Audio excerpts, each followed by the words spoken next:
Welcome to the unboxing of this beautiful laptop. As you can see, taking it out of the box there. Very well packaged. There's the main unit and it's supported by that little foam thing.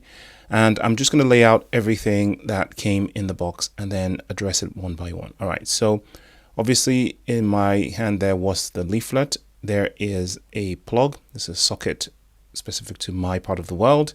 And this is the kettle lead power supply that goes into the machine that plugs directly into that cable there and into the wall. This will match whatever section of the world you're in.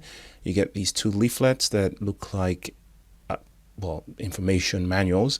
I suspect all right, that's about Windows S.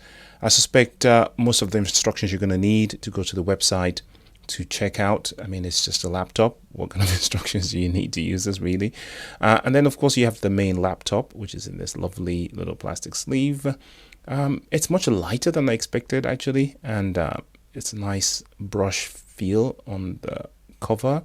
Feels of a higher quality, and on the sides there are the ports. As you can see, on the other side you get more ports.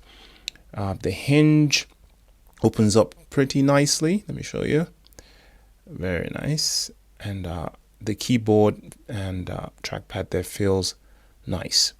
Very nice and light laptop. It's going to be fun using this one.